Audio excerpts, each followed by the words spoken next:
पे आज आप लोगों से बात होगी। तो जितने भी लोग जुड़े हैं, मैं समझता हूँ कि 470 के आसपास आप लोग कनेक्ट हो गए हैं। फिर से कहता हूँ कि यूट्यूब पे ये जो लाइव है ये मैं नहीं आया हूँ, बट ये सिर्फ और सिर्फ फेसबुक पे, लेकिन इसकी रिकॉर्डेड वीडियो आप लोगों को जो है वो मिल जाएगी। तो आखिरी बार पूछूंगा, क्या आप तैयार हैं? जी हाँ दोस्तों, इस टॉपिक पे बात करने के लिए आपके बीच में परमेश्वर ने अनुग्रह दिया है। लिखा है so far we have covered all these topics. कौन कौन से हैं, यानी कि मेरे पेज से कौन कौन से टॉपिक्स हैं जो हमने कवर किए हैं। The book of genesis, complete book of genesis मैं वर्ड्स बाय वर्ड्स सिखा चुका हूं। अगर आपने नहीं देखा है प्लीज देख लीजिएगा। दूसरा, the book of Daniel words by words सिखा चुका हूं, नहीं देखा है देख लीजिएगा। द बुक ऑफ 4 गॉस्पल्स, इसके ऊपर कंप्लीट स्टडी दिया हूं, अगर नहीं देखा है देख लीजिएगा। The book of revelation words by words, अगर नहीं देखा है देख लीजिएगा। स्टडी ऑन मोसेस, जिसको कहते हैं मिनिस्ट्री ऑफ मोसेस, जोसेफ के जीवन पर उसकी अध्ययन, study, sons of God and daughters of men, इसके ऊपर बात कर चुका हूं, जो कि बड़े टफ और बहुत कठिन, और जिसमें बहुत research, history research, translation research, context research, उन सब का स्पिरिचुअल कनेक्शन और आप तक पहुंचाना, स्लाइड्स को तैयार करना और आपको सिखाना, ये सब कुछ आसान नहीं होता है। और ये सब कुछ मैं कर चुका हूं बिना किसी पैसे के, बिना किसी रजिस्ट्रेशन के आपके बीच में सिखा चुका हूं। साथ ही साथ लिखा है and many more other important topics. कम से कम फेसबुक और यूट्यूब पर मिलाकर 5000 वीडियोस उपलब्ध हैं मात्र 2 साल में। क्या अद्भुत है। और इसी कड़ी में टॉपिक मैं आपके बीच में लाया हूं, और वो है एंशिएंट जूइश वेडिंग एंड एक्लीसिया। इस पूरे ग्रुप में या इस श्रेणी में मेरा एक और टॉपिक जुड़ जाएगा। तो इन फ्यूचर जब मैं बात करूंगा, ऑफ कोर्स मैंने टैबरनैकल के ऊपर भी बात की है, मैंने रैप्चर के ऊपर बात की है, मैंने the God's judgement white throne के ऊपर बात की है, जिसके चलते लिखा है कि सब कुछ जो है नीचे लिखा है कि and many more other important topics, इन सब के ऊपर मैं बात कर चुका हूं ना। दोस्तों, आज का जो टॉपिक है मैंने क्यों लिया, एंशिएंट जूइश वेडिंग एंड एक्लीसिया, ये टॉपिक मैंने क्यों लिया? क्योंकि जब मैं इसको, ये मेरे नॉलेज में आया, और मैं बता दूं कि मेरे 30 साल के मिनिस्ट्री में मैंने कभी ये टॉपिक को नहीं सिखाया था। मैं कुछ हफ्तों से प्रचारकों के झुंड में सिखा चुका हूँ। मेरी जो कलीसिया है चेंबूर में, मुंबई महाराष्ट्र में, वहाँ सिखा चुका हूँ। लेकिन अभी बिल्कुल डिफरेंट एंगल से सिर्फ इसी के ऊपर आपके बीच में आज ये टॉपिक को मैंने लाने का परमेश्वर की अगुवाई में निर्णय लेकर आपके बीच में मैं रख रहा हूँ। तो मैं चाहता हूँ कि आखिर तक बने रहें, खूब शेयर करें, विश्वासियों से भी शेयर करें, जहाँ जहाँ इसको पोस्ट कर सकते करें। अपलोडेड वीडियो जब आ जाती है तो उसको भी आप लोग जो है ज़रूर शेयर करें या दूसरों तक पहुँचाएं। और मैं फिर कहता हूँ, पाप का जीवन है, बदल जाओगे ये टॉपिक के बाद। प्रभु से दूर हो, बदल जाओगे, नज़दीक आ जाओगे। प्रार्थना का मन जा चुका था, बाइबल का मन जा चुका था, लौट आओगे। ऐसा अद्भुत टॉपिक है ना। दोस्तों, let me start this topic. सबसे पहले मैं चाहता हूं कि ये कॉन्सेप्ट आप समझें। लिखा है the Bible starts with marriage and the Bible ends with marriage. ये 2 बातें आपको समझना बहुत ज़रूरी है। बाइबल की शुरुआत होती है आदम और हवा की शादी से, और बाइबल अंत करती है प्रकाशित वाक्य में कलीसिया और मसीह के विवाह से। तो जिसके चलते ये बात आपके स्क्रीन पे मैंने रखा है, the Bible starts with marriage and the Bible ends with marriage. Now दोस्तों, एक ऐसा वचन है मलाकी 3:14, लिखा है इसलिए क्योंकि यहोवा तेरे और तेरी उस जवानी की संगनी और ब्याही हुई स्त्री के बीच साक्षी हुआ है। वाह, जिसका तूने विश्वासघात किया है। तो लिखा है बीच साक्षी हुआ है, तो इसका मतलब है कि परमेश्वर को विवाह, परमेश्वर को शादी, मैरिज, परमेश्वर की नज़र में बहुत बहुत प्रथम इम्पॉर्टेंट है। तो जिसके चलते जो पति पत्नी अभी मुझे देख रहे हैं, अगर आपने पति ने या पत्नी ने तलाक देने का दिमाग में शब्द लाया है, ये स्लाइड आपको मदद करे वापस अपने मैरिज को रिस्टोर करने के लिए। मुझे नहीं पता कि हिंदी कितने देश में कहाँ कहाँ अभी आप लोग मुझे सुन रहे हैं, मैं नहीं जानता, लेकिन मैं चाहता हूँ कि आपका विवाह ना टूटे, क्योंकि आपके विवाह के बीच में साक्षी विटनेस अगर कोई था तो वो आपके कोर्ट का वकील नहीं था, या वहाँ का जज नहीं था, चर्च का पादरी नहीं था, परमेश्वर खुद था, जिसके चलते आपके बीच में मलाकी 3:14 मैंने रखा है, मलाकी चैप्टर 2 वर्स 14 आपके बीच में रखा है ना। दोस्तों, क्या आप जानते हैं परमेश्वर इजरायलियों को अपनी पत्नी कहता था, और नए नियम में लिखा है यीशु कलीसिया को दुल्हन कहता था। क्या इस बात से आप वाकिफ थे? अगर नहीं थे, आज आपके दिमाग में ये बात को लेकर आए। तो जितने अभी वीडियो को देख रहे हैं, मैं आप सभी को बता दूं कि ओल्ड टेस्टमेंट में इजरायलियों को परमेश्वर पत्नी कहता था, न्यू टेस्टमेंट में कलीसिया को दुल्हन कहता था। तो पुराने नियम की इजरायली पत्नी, नए नियम की कलीसिया दुल्हन। न्यू टेस्टमेंट में परमेश्वर ने, यीशु ने, पौलुस ने, पतरस ने, फिलिप ने, एंड्रू ने, किसी ने भी कभी नहीं कहा कि कलीसिया पत्नी है। ओल्ड टेस्टमेंट में मूसा ने, अब्राहम ने, नबियों ने, प्रॉफिट्स ने, किसी ने भी 4 मेजर प्रॉफिट्स हैं और 12 माइनर प्रॉफिट्स हैं, इन्होंने कभी नहीं कहा कि इजरायली दुल्हन है। साफ लिखा है इजरायलियों को पत्नी, कलीसिया को दुल्हन। तो जिसके चलते मैं चाहता हूं कि आपके बीच में मैं जल्दी से ये बात को रखूं कि कलीसिया, माफ करना, इजरायलियों को पत्नी कहाँ कहाँ कहा गया है।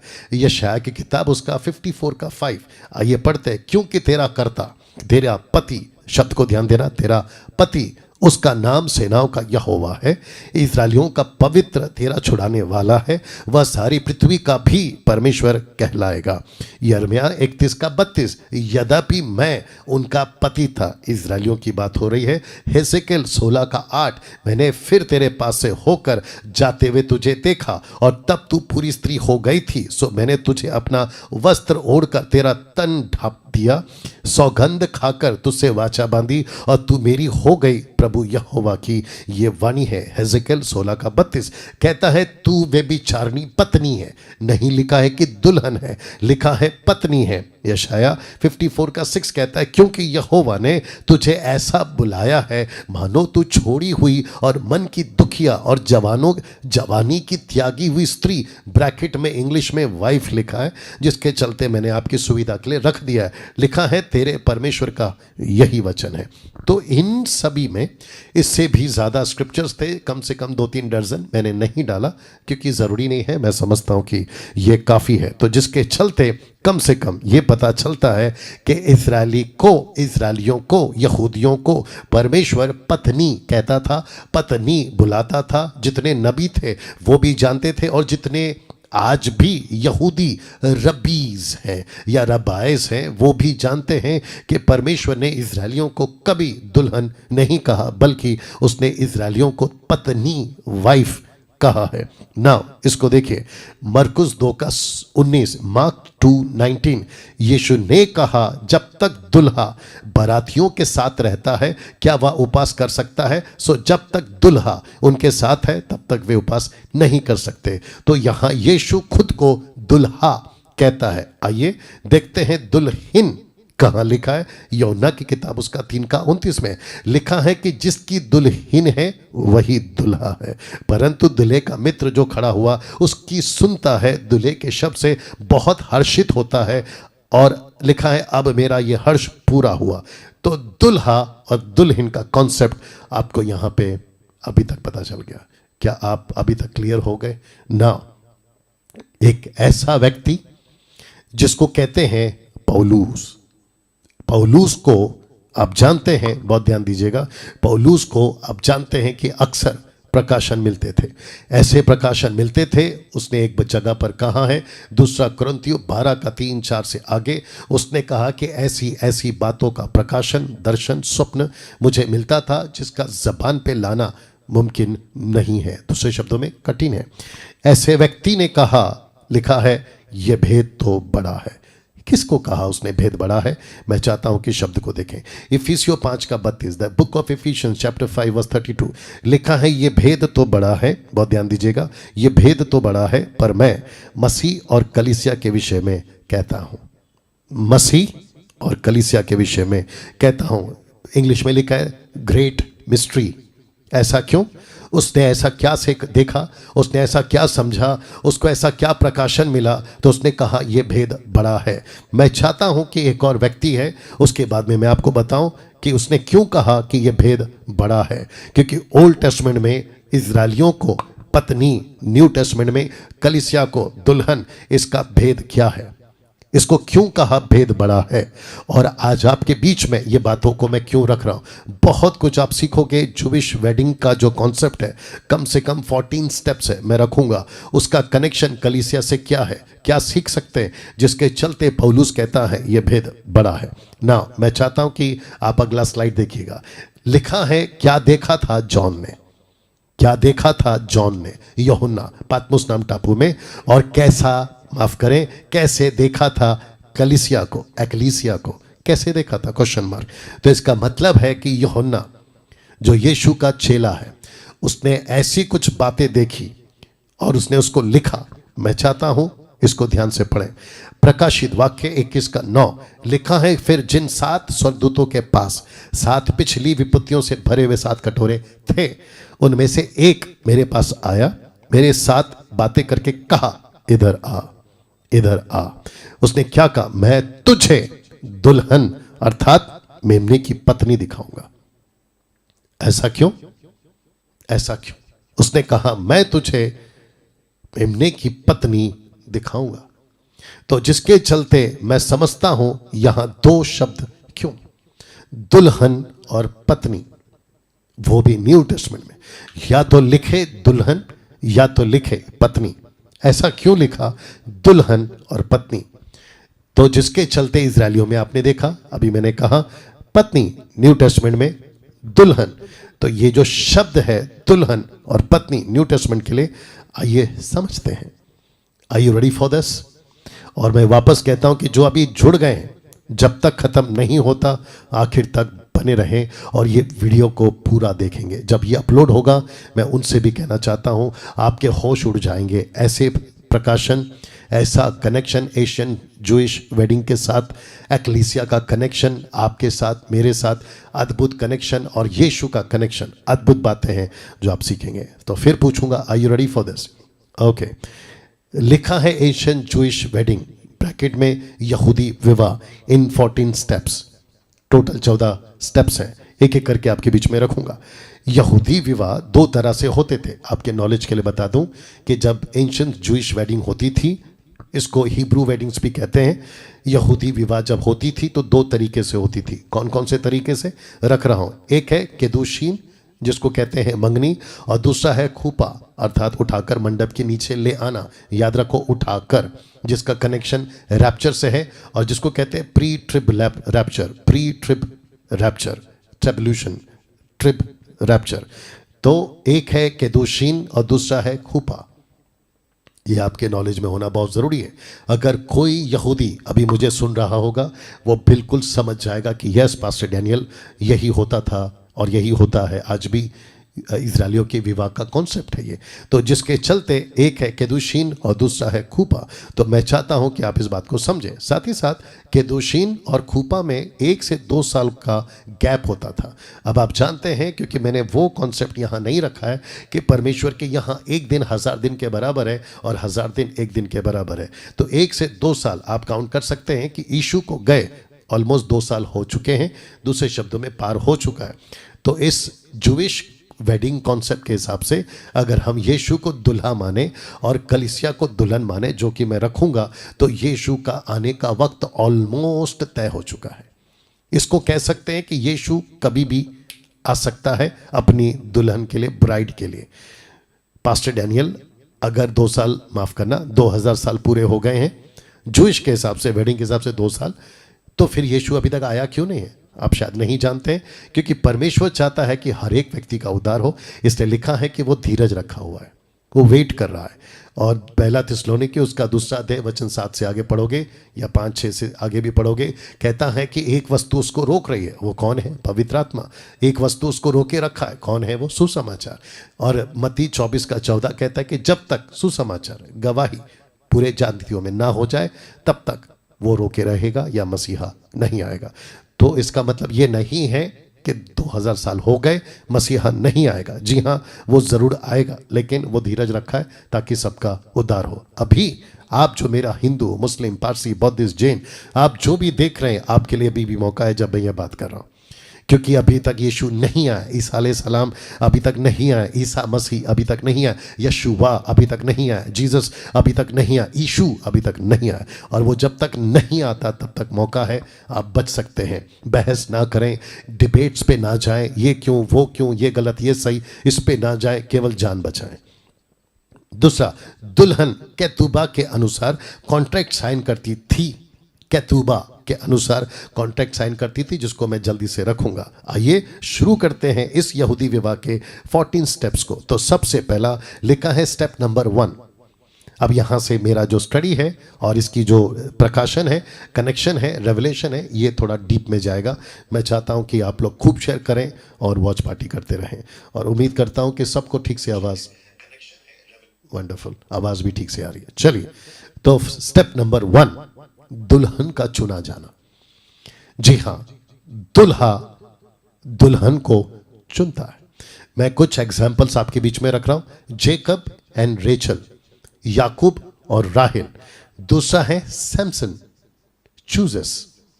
सैमसन 14th चैप्टर में, द बुक ऑफ जजेस में, सैमसन ने जाकर फिलिस्तीन महिला को चुना और उसने कहा कि मैं इससे विवाह करूंगा।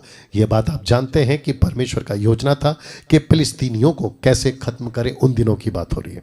साथ ही साथ तीसरा एग्जाम्पल एलियाजर एंड रबेका। आप जानते हैं एलियाजर और रबीका, 10 ऊंटों को पानी पिलाने का शर्त, मुझे पानी पिलाने का शर्त। और फिर उसके बाद में एलियाजर जाकर चुनता है अब्राहम के बेटे इसहाक के लिए। और उसके बाद में हम देखते हैं कि ये सारे लड़के, यहूदी लड़के चुनते थे अपनी अपनी दुल्हन को, जिसके चलते आज भी और तब भी ये होता था कि यहूदी लड़का जाता था मार्केट में, जहाँ पे यहूदी होते थे उन दिनों में, एंशियंट डेज में, जाते थे, लड़कियों को चुनते थे, और जब लड़की पसंद आ जाती थी तो लड़की के बाप के पास जाते थे, बात को तय करते थे। लड़के का दूल्हा, दूल्हे का पिता मतलब, वो भी जाता था, 2 परिवारों का मिलन होता था, उनके बीच में डिस्कशन होती थी। तो ऐसे करके सबसे पहला दूल्हा जो है, या तो दूल्हा चुनता था, या तो पिता चुनता था, या पिता का जो नौकर है एलियाजर वो चुनता था, जिसके चलते ये चित्र आपके बीच में मैंने रखा है। तो ये पहला कदम होता था। लिखा है दूल्हा चुनता था दुल्हन को। तो दुल्हन का चुना जाना। प्रश्न उठता है, स्टेप 1 का कनेक्शन एक्लीसिया से कैसे? क्योंकि एंशिएंट जूइश वेडिंग का कनेक्शन एक्लीसिया मतलब कलीसिया से मैं दे रहा हूं। तो इसका कनेक्शन क्या है? Are you ready for this? लिखा है यूहन्ना 15:16, लिखा है तूने मुझे नहीं चुना परंतु मैंने तुझे चुना है। आप जब बाइबल पढ़ते थे कि आई हैव चोजन यू, मैंने तुझे चुना है, तब शायद आपको कनेक्शन नहीं पता चला होगा। बट आज वेडिंग जो जूइश, एंशिएंट जूइश वेडिंग है, उसको जब कहते हैं कि यहूदी लड़का यहूदी लड़की को चुनता है, ये बाइबल में क्यों रखा मूसा के द्वारा ओल्ड टेस्टमेंट में, जिसको पौलुस कहता है ये भेद बड़ा है। तो यीशु भी उसी पैटर्न में, उसी लैंग्वेज में, उसी तरीके से बात करता है, कहता है कि मैंने भी तुझे चुना है ताकि कलीसिया को, एक्लीसिया को मैं अपनी दुल्हन बनाऊं। कैसा लगा दोस्तों? ये है नंबर 1। नाउ मैं चाहता हूं कि पौलुस ने और भी क्या कहा इसी चुनाव को लेकर। कहता है पहला थिस्सलुनीके 1:4 में, और हे भाइयों, परमेश्वर के प्रिय लोगों, हम जानते हैं कि तुम चुने हुए हो। क्या अद्भुत है नहीं? पौलुस को भी पता था कि कलीसिया, जिसको मैंने वचन सुना है, महाराष्ट्र की कलीसिया, आपके भारत के 29 राज्य की कलीसिया, भारत के बाहर जो लोग अभी मुझे सुन रहे हैं, आप यीशु की कलीसिया हैं। और वचन कहता है कि उसने, किसने? पिता परमेश्वर के पुत्र यीशु ने आपको चुना है। क्यों? ताकि आप उसकी दुल्हन बन सके। लिखा है यूहन्ना 2:17, तब उसके चेलों को स्मरण आया कि लिखा है, जरा शब्द पे ध्यान देना, तेरे घर की धुन मुझे खा गई। तेरे घर की धुन मुझे खा गई। इसका मतलब क्या है? जब स्टेप्स 2 पे मैं आऊँगा आप और भी इसको जो है समझ पाओगे कि यीशु मसीह पागल हो गया था अपने चुने हुई एक्लीसिया के लिए। यीशु दीवाना हो गया था अपने चुनी हुई एक्लीसिया के लिए। यीशु मसीह ने कहा चाहे कुछ भी हो जाए मैं उसको चुन कर रहूँगा। और उसने कहा कि मैं पिता के सिंहासन को त्यागता हूँ, परमेश्वर के पद को त्यागता हूँ। इसलिए तो लिखा है ना फिलिपियों की किताब 2:5 में कहता है कि वो परमेश्वर होकर भी शून्य बन गया और मनुष्य का रूप धारण किया। और कहता है कि वो पापी बन गया जबकि वो पाप नहीं करता था। तो लिखा है तेरे घर की धुन मुझे खा जाएगी। स्टेप नंबर 2, यहूदी एंशिएंट जूइश वेडिंग के हिसाब से क्या होता था? लिखा है कि दुल्हन की कीमत चुकाना, दुल्हन की कीमत चुकाना। क्योंकि जब लड़की पसंद आ जाती थी दुल्हे को, यानी कि यहूदी लड़के को, वो लड़का जाता था पिता के पास, कहता था कि मुझे लड़की पसंद है। दूल्हा और पिता जाते थे दुल्हन के पिता के पास और कहते थे कि आपकी लड़की मेरे लड़के को पसंद है, अब हम चाहते हैं कि हम विवाह की रस्म को आगे बढ़ाएं। तो पिता कहता था कि ठीक है, अब आपको कीमत चुकानी होगी लड़की की, क्योंकि हमने इसको पाला पोसा है, बड़ा किया है, इसको हर तरीके से हमने जो है इसकी जो है पालन पोषण की है और इसकी एक कीमत है। उन दिनों में लड़का देता था लड़की की कीमत। आजकल डाउरी के हिसाब से या दहेज के हिसाब से आजकल लड़की का पिता देता है लड़के को डाउरी यानी कि दहेज, लेकिन उन दिनों का सिस्टम अलग था। जिसको कहते हैं कीमत चुकाना, जिसको कहते हैं मोहार, दुल्हन का पिता कीमत तय करता था। कहता था कि साहब आपको मेरी लड़की पसंद है, अच्छी बात है, लेकिन कीमत चुकाओ।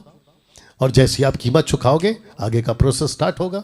हम आपके लड़के को हमारी लड़की दे देंगे और यहूदी के हिसाब से आप विवाह के जो कैतूबा है उसके हिसाब से कॉन्ट्रैक्ट साइन होगा और हम आगे बढ़ेंगे। तो लिखा है कि दूल्हे का पिता और दुल्हा कीमत मान लेते हैं और दुल्हा कीमत चुकाता है।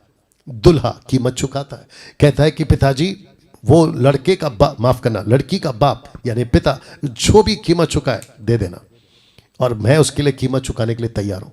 वैसे ही आइए देखते हैं इसका कनेक्शन एक्लीसिया से कैसा है, यीशु का कनेक्शन कलीसिया से कैसे, यीशु का कनेक्शन आपसे मुझसे कैसे। तो लिखा है 1 कुरिन्थियों 6:19-20 में, क्या तुम नहीं जानते कि तुम्हारी देह पवित्र आत्मा का मंदिर है जो तुम में बसा हुआ है, तुम्हें परमेश्वर की ओर से मिला है। अब जरा शब्द को देखना, तुम अपने नहीं हो। जिस दिन यहूदी लड़का यहूदी लड़की को कीमत चुका देता है उस दिन से वो लड़की खुद की नहीं रहती। कलीसिया जिस दिन से यीशु ने खरीद लिया उस दिन से कलीसिया खुद की नहीं रहती। डैनियल राज खुद का नहीं है। जितने देख रहे हैं कम से कम 600 के आसपास आप खुद के नहीं हैं। अभी मैं आपसे बात कर रहा हूं, आप जो अपलोडेड वीडियो देख रहे हैं आपसे भी कहता हूं आप खुद के नहीं हैं, आपको किसी ने खरीद लिया है। दूसरे शब्दों में लिखा है कि तुम्हारी दाम दे दी गई है, क्योंकि तुम दाम देकर मोल लिए गए, तुम बिक चुके हो। जब एक व्यक्ति बिक चुका है मसीह के हाथों, और आपको बता दो मसीहा ऐसा दुल्हा है, यहूदी लड़का है ईसा मसीह, क्योंकि यीशु मसीह व्यवस्था के अधीन पैदा हुआ, यहूदियों के बीच में पैदा हुआ, लेकिन उसने कहा कि मैंने तुमको खरीदा है। तो जो भी मेरा भाई बहन लड़का लड़की देख रहा है, मैं आपको बता दूं आपकी कीमत चुकाई गई। कीमत कैसे चुकाई है उसकी कड़ी में आगे बढ़ूंगा। प्रकाशित वाक्य 5:9 कहता ये नया गीत गाने लगे। कहाँ? आने वाले दिनों में ये घटना घटेगी जिसको जॉन ने देखा, यूहन्ना ने देखा। उसने कहा कि तू यानी कि यीशु इस पुस्तक के लेने उसकी 7 मोहरें 7 सील्स खोलने के योग्य है, क्योंकि तूने ब्रैकेट में यीशु वध होकर, लिखा है अपने लहू से हर कुल भाषा लोक जाति में से परमेश्वर के लिए लोगों को मोल लिया है। यू हैव परचेस्ड हिम और देम, आपने खरीद लिया है उसको। कैसे कीमत चुकाई उसने? लिखा है उसने लहू से।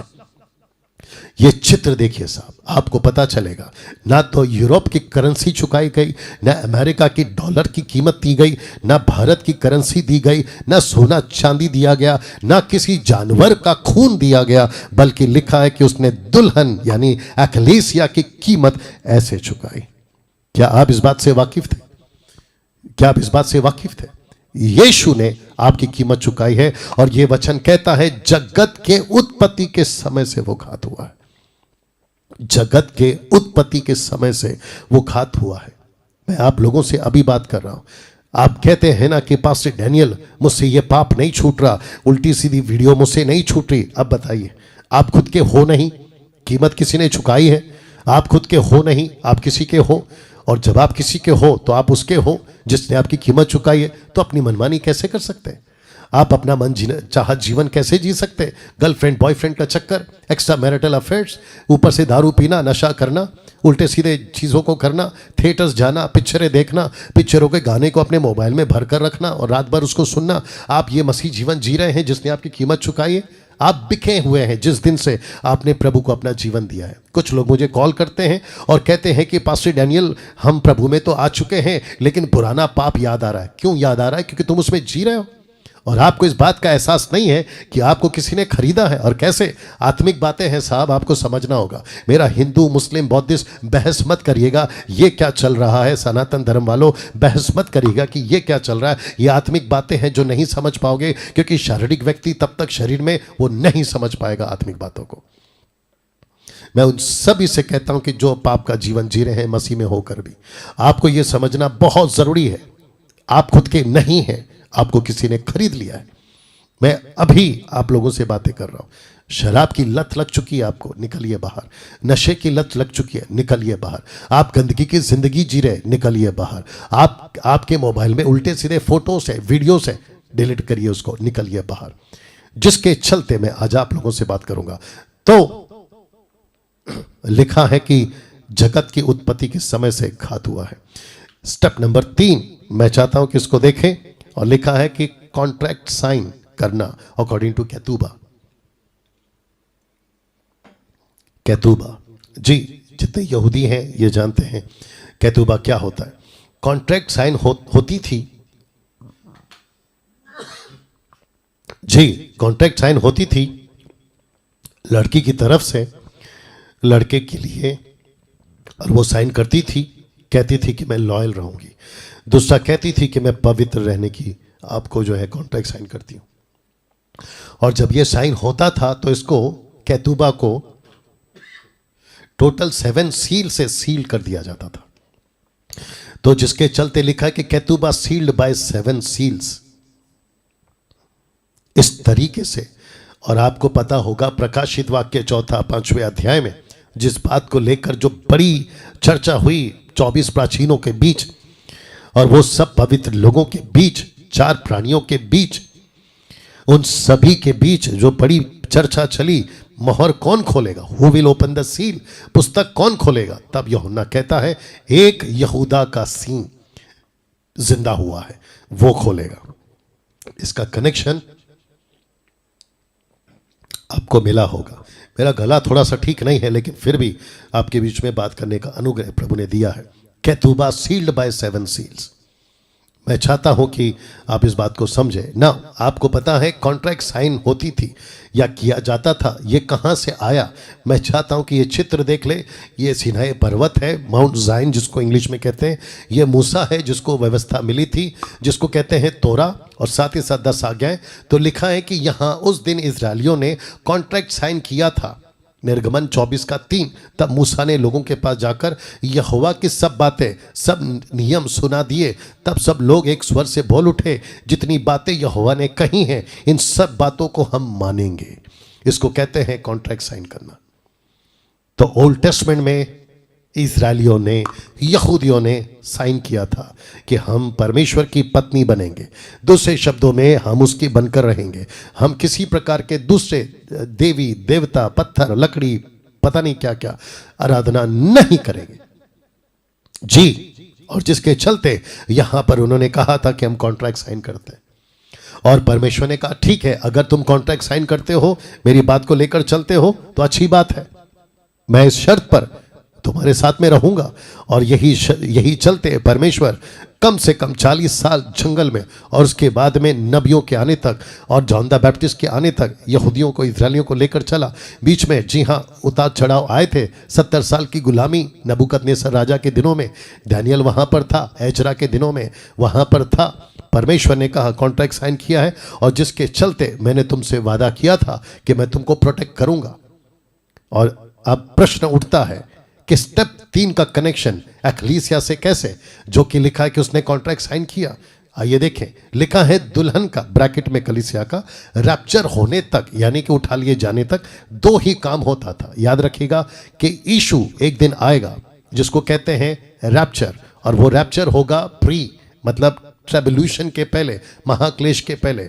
जी हाँ, उसको मैं बता चुका हूं, आगे भी बताऊंगा। तो लिखा है कि 2 ही काम, कौन कौन से रख रहा हूं, तैयार होकर धीरज से इंतजार करना, दूसरा खुद को पवित्र बनाए रखना। ये यहूदी लड़की का उस वक्त यहूदी लड़के के लिए कॉन्ट्रैक्ट साइन किया हुआ वादा था। कलीसिया का वादा क्या है यीशु के लिए? प्रभु आज से हमने अपना जीवन आपको दिया। आपने जिस दिन उद्धार पाया था तो आपने क्या कहा था? मैं प्रभु के पीछे चलूंगी, मैं प्रभु के पीछे चलूंगा, मैं संसार के पीछे नहीं चलूंगा, संसार की बातों को त्यागूंगा। जो पाप का जीवन जीता था मैं वहां से बाहर निकलूंगा। लेकिन उसके बाद आपने क्या किया? आपने क्या उस वादे के मुताबिक रहे? जो कॉन्ट्रैक्ट आपका साइन हुआ था, एक बार सोच के देखिए। आज जो आप नशा कर रहे हैं, कॉन्ट्रैक्ट ब्रेक हो गया है, जरा सोच के देखिएगा। अगर कॉन्ट्रैक्ट ब्रेक हो गया यहूदी दूल्हे के हिसाब से, यानी कि यीशु के हिसाब से, वो आपको उठाकर कैसे ले जाएगा? कैसे आप परमेश्वर के साथ में जाओगे? क्योंकि you have broke the contract. You have to understand this.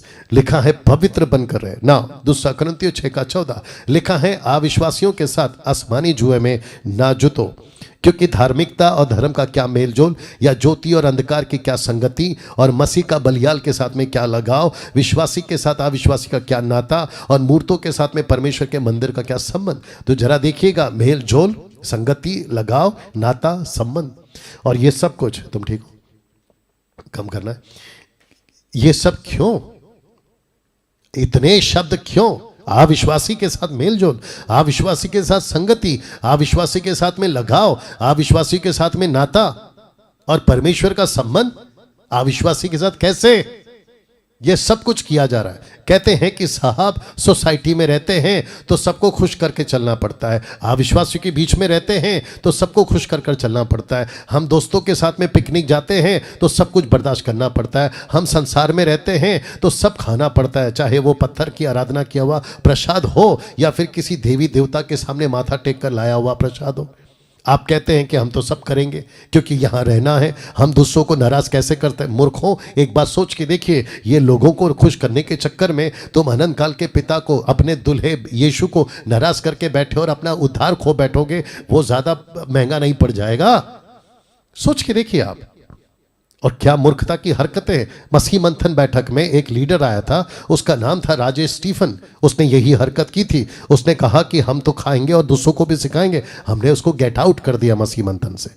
हम बर्दाश्त नहीं करेंगे और ना ही आगे भी किया जाएगा। तो जिसके चलते मैं आपको फिर से बता दूं, हम सभी को ना मेलजोल करना है, ना संगति करना है, ना लगाव रखना है, ना नाता रखना है, ना संबंध रखना है संसारिक लोगों से।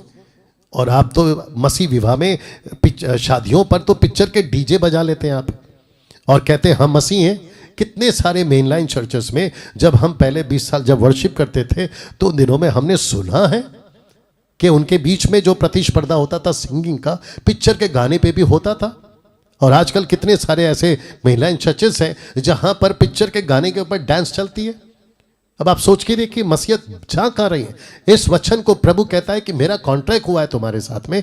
यीशु कहता है कि हे कलीसिया, एक्लीसिया, मेरा कॉन्ट्रैक्ट साइन हुआ है पवित्र बनी रहने का, लॉयल बनी रहने का, मेरे साथ में कनेक्टेड रहने का। तुम तो जैसा चाहो वैसा जीवन जी रही हो। मेल जोल रखा हुआ है, संगति रखी हुई है, लगाव रखा हुआ है, नाता रखा हुआ है, संबंध बना के रखा हुआ है। कहता है परमेश्वर, जैसा परमेश्वर ने कहा कि मैं उनमें बसूंगा और उनमें चला फिरा करूंगा, मैं उनका परमेश्वर होऊंगा और वे मेरे लोग होंगे। इसलिए प्रभु कहता है कि निकलो, उनके बीच से निकलो, थिएटर के मूवियों से बाहर निकलो, पिक्चरों के गाने से बाहर निकलो, फेसबुक और यूट्यूब की रील से बाहर निकलो, शराब और नशे की बातों से बाहर निकलो, उल्टे सीधे हरकतें करते हो उसमें से बाहर निकलो, वॉचिंग पॉर्न वीडियोस उसमें से बाहर निकलो। तो जिसके चलते प्रभु कहता है निकलो और अलग रहो। कहता है अशुद्ध वस्तु को मत छुओ तो मैं तुम्हें ग्रहण करूंगा। कैसा लगा? कॉन्ट्रैक्ट साइन हुआ है साहब आपका यहूदी के हिसाब से। और यही तो पौलुस कहता है कि यही तो बड़ा भेद है जो मुझे मिला कलीसिया और मसीह के प्रति। तो आपको नहीं लगता है कि हम सबको इस बात पर ध्यान देना है? इब्रानियों 12:14 जो कि बहुत पावरफुल है, कहता है और उस पवित्रता के खोजी हो जिसके बिना कोई प्रभु को कदापि ना देखेगा। पहला थिस्सलुनीके 4:3 क्योंकि परमेश्वर की इच्छा यह है कि तुम पवित्र बनो। इसका अर्थ क्या है? लिखा है अर्थात व्यभिचार से बचे रहो। आपकी आंखें व्यभिचारी हो गई है 2 पीटर 2:14 के हिसाब से आपकी आंखें व्यभिचारनी हो गई हैं। आप जब किसी महिला को देखते हो, औरत को देखते हो, औरतें पुरुषों लड़के को देखती हैं तो आपके आंखों में वासना है, क्या कहते हैं, लस्ट है, जिसके चलते आप कई प्रकार की कल्पनाएं करने लगते हैं। आप एक जगह पे बैठे बैठे औरतों को स्कैन कर लेते हैं या लड़कियों को स्कैन कर लेते हैं कि इसने क्या पहना है और क्या नहीं पहना है। ऐसी ऐसी जगहों पर आपकी नजरें जाती है और जबकि बाइबल कहते हैं कि आपका कॉन्ट्रैक्ट साइन हुआ है ताकि तुम पवित्र बने रहो। अब मुझे बताइए, और ये सारी हरकतें हम कर रहे हैं और फिर हम ऊपर से क्या कहते हैं? मसीहा आएगा, मुझे उठाकर ले जाए। अरे भाई, आपका तेल खत्म हो चुका है और आपकी बत्ती बुझ चुकी है, आपको एहसास तक नहीं है। अगर ये वीडियो आज का मेरा किया हुआ ये प्रचार आपकी बत्ती जला दे और आपका तेल लौटा दे, मैं समझता हूं इससे बेहतर मेरा कोई और प्रचार नहीं हो सकता। रिपेंट करिए, तौबा करिए, मन फिराइए, मसीहत को मजाक मत बनाइए। झगड़े करते हैं आप, घर पर पत्नी को पीटते हैं आप, ऑफिस में आप चोरियां करते हैं, मनचाहा जीवन जीते हैं, आपको जैसा लगता है वैसे हरकतें करते हैं और आपको लगता है कि प्रभु प्यार करता है, माफ कर देगा। और कुछ मूर्ख प्रचारकों के प्रचार के चलते आपने मसीहा को इतना हल्के में ले लिया है क्योंकि उन्होंने कहा है कि अरे हम तो अनुग्रह के युग में जी रहे, we are living in the grace. Grace ठीक है, but where is the truth? क्योंकि मसीहा के बारे में लिखा है मूसा ने व्यवस्था दी, लेकिन मसीहा के बारे में कहता है अनुग्रह और सच्चाई। तो अनुग्रह ठीक है ना, लेकिन अनुग्रह को सस्ता क्यों बनाया जा रहा है? खबरदार, आप पाप के जीवन में जी रहे हैं, निकलो बाहर। और लिखा है अगर नहीं निकले तो पवित्रता के बगैर, लिखा है देख तक नहीं सकते, देख तक नहीं सकते, नहीं देख पाओगे। किसको? मसीहा को। जब वो आएगा आपको नहीं दिखेगा, सबको दिखेगा जो पवित्रता में जी रहे। जब यीशु रैप्चर के टाइम पे आएगा, जिसको कहते हैं यीशु जब आएगा तो जमीन पे पैर नहीं रखेगा, वो हवा में, इन द एयर, हवा में प्रभु आएगा, बादलों पर आएगा और वो सबको नहीं दिखेगा। लिखा है तुम नहीं देख पाओगे। क्यों? क्योंकि तुम्हारे पवित्रता के आंख नहीं होने के चलते आंखों में वासना है, आंखों में लस्ट है, आपका जीवन करप्ट हो चुका है, कॉन्ट्रैक्ट कैंसिल हो चुका है, आपकी बत्ती बुझ चुकी है और तेल खत्म हो गया है। या ना इसको देखिए, 1 कुरिन्थियों 6:18 कहता है व्यभिचार से बचे रहो। जितने और पाप मनुष्य करता है वह देह के बाहर है, परंतु व्यभिचार करने वाला अपनी देह के विरुद्ध पाप करता है। लिखा है कलीसिया पवित्र बनी रहे। ये वार्निंग, साथ में ये चेतावनी आपको दी जाती है। कहता है कि परमेश्वर ठीक है, पाप को तो वो बिल्कुल बर्दाश्त नहीं कर सकता, लेकिन आपने तो हद पार कर दी है, अपनी देह को आपने जो है व्यभिचार में बदल दिया है। आपको एक बात बताएं, व्यभिचार करने के लिए दुष्ट आत्माएं प्रवोक नहीं करती। आपकी आंखें लस्टफुल हो जाएं, ये दुष्ट आत्मा को दोष मत लगाइए कि शैतान ने मुझे बहका दिया। बिल्कुल नहीं। आपको बताऊं क्यों? क्योंकि दो ही लड़ाई है, दूसरे शब्दों में दो के बीच में लड़ाई है। एक है आत्मा, दूसरा है शरीर। आपका जो शरीर है ना, पाप के चलते, आदम का बीज आपके अंदर आने के चलते, क्योंकि 30-40 साल जब तक उद्धार नहीं होता आप उसी बीज के साथ जी रहे थे। आपकी आंख खुली, आपको एहसास हुआ, गुस्सा आ गया, आपको घमंड है, आपको लालच है, आपके अंदर बुरी बातें, गालियां बकना, सब कुछ। जैसे जैसे बड़े होते हो, 20-19 साल के, आपके अंदर आदम का बीज जागना शुरू करता है, फिर बीच में आपको मसीहा मिलता है, लेकिन शरीर तो वही है ना, दिमाग तो वही है ना। आपको क्या करना है? अपने स्वभाव को कन्वर्ट करना है, अपने नेचर को कन्वर्ट करना है, आपको अपनी आदतों को बदलना है मसीह के तरीके से। यही तो लिखा है ना कि मसीह के रास्ते पे चलो, सकरे रास्ते पे चलो, जिसके चलते आपने प्रयास नहीं किया और आपको लगा कि ऑटोमेटिकली सब हो जाएगा। कैसे पॉसिबल है साहब? आपको मेहनत करना है, आपको अपनी चीजों पे कंट्रोल करना है। तो लिखा है इंतजार करना और पवित्र बने रहना। यहूदी दुल्हन का, कलीसिया का एक ही वजह से होगा, और वो वजह क्या है? प्रभु के प्रति अपने प्रेम को बढ़ाते रहना। That's it. जितना हो सकता है प्रभु से प्रेम करो। लिखा है यूहन्ना 14:15, यदि तुम मुझसे प्रेम रखते हो तो मेरी आज्ञाओं को मानोगे। 14:23 कहता है, यीशु ने उसको उत्तर दिया, यदि कोई मुझसे प्रेम रखे तो वह मेरे वचन को मानेगा। अब इसको देखिए, प्रेम ही आपको अंत के दिनों में बचाएगा, क्योंकि इतनी बातें आएंगी संसार के अंदर, टेम्पटेशन, प्रलोभन। अभी तो 4G खत्म होकर 5G आ गया साहब।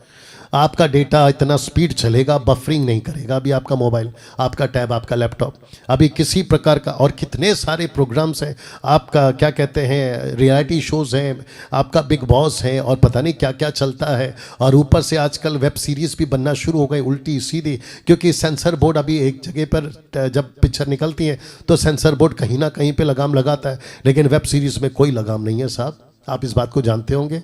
तो जिसके चलते जो है आपको अंत के दिनों में अगर कोई बचाएगा तो वो परमेश्वर का प्रेम बचाएगा। तो जिसके चलते पौलुस ने लिखा 1 कुरिन्थियों 16:21 में, मुझ पौलुस का अपने हाथ का लिखा हुआ नमस्कार। क्यों? कहता है यदि कोई प्रभु से प्रेम ना रखे तो वो श्रापित हो। श्रापित हो का मतलब क्या पता है? पौलुस को पता था प्रेम नहीं करेगा ये श्रापित हो जाएगा। श्रापित क्यों हो जाएगा? क्योंकि संसारिक हो गया। इंतजार का मजाक उड़ाया जाएगा आने वाले दिनों में, क्योंकि दुल्हन यहूदी लड़के का एंशिएंट जूइश वेडिंग के हिसाब से वो इंतजार कर रही है। सहेलियां पूछती है आपका दूल्हा कब आएगा, मजाक में। आज भी मजाक हो रहा है, यीशु कब आएगा, 2000 साल हो गए, कब आएगा कब आएगा। तो जिसके चलते दूसरा पत्रस का किताब उसका 3:1 से आपके बीच में रख रहा हूं, लिखा है कि हे प्रियो, अब मैं तुम्हें यह दूसरी पत्री लिखता हूं, दोनों में सुधि दिलाकर तुम्हारे मन शुद्ध मन को उभारता हूं, कि तुम उन बातों को जो पवित्र भविष्यवक्ताओं के पहले से कही हैं और प्रभु उद्धारकर्ता उस आज्ञा को स्मरण करो, तुम्हारे प्रेरितों के द्वारा दी गई थी। अब इसको पढ़िएगा, और यह है पहले जान लो। सबको कह रहा हूं कि पहले जान लो क्या? कि अंतिम दिनों में हंसी ठट्टा करने वाले आएंगे। माय गुडनेस, लिखा है हंसी ठट्टा करने वाले आएंगे जो अपनी ही अभिलाषा के अनुसार चलेंगे।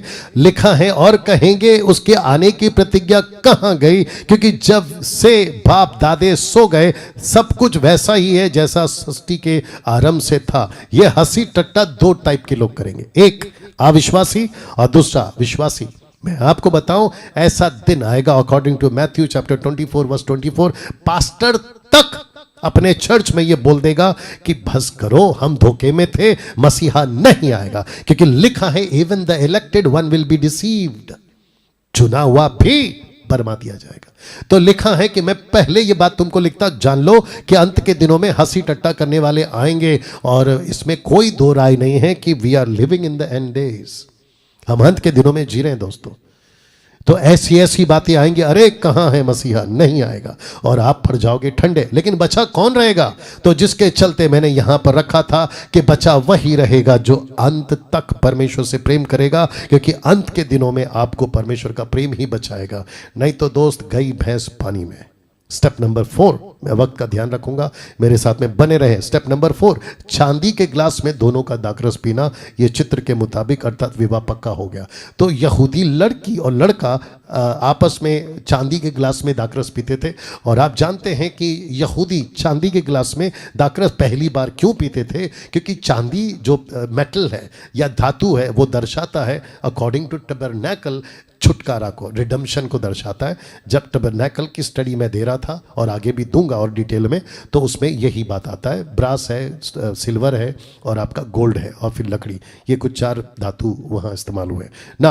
अब इसका कनेक्शन कलीसिया के साथ कैसे, एक्लीसिया के साथ कैसे? आपको पता है मत्ती 26:27 क्या कहता है? फिर उसने कटोरा लेकर, चांदी का कटोरा लेकर धन्यवाद किया, उन्हें देकर कहा तुम सब इसमें से पियो। देखिए पतरस यहूदी था, यूहन्ना यहूदी था, फिलिप यहूदी था, नतानियल यहूदी था। उनको पता था कि यीशु कर क्या रहा है, क्योंकि यूहन्ना की किताब के 12वें अध्याय या 11वें अध्याय से आगे यीशु मसीह ऊपरी कोठरी पर जा चुके थे 18वें अध्याय आने तक, अकॉर्डिंग टू जॉन। और यीशु वहां पर कहते तैयारी करो।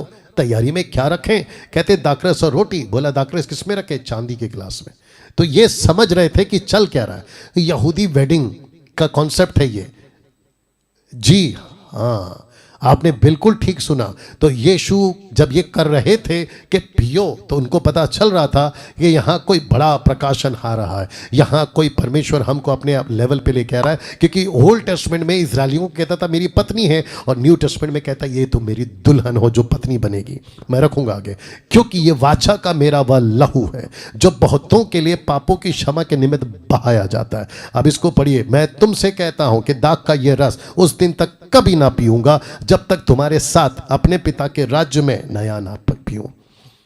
इसका मतलब है कि यहूदियों के हिसाब से जब कुदीशीन चल रहा है तो एक पहला प्याला दाखरस का, और फिर उसके बाद में जब खूपा आता है तो दूसरा दाखरस का प्याला।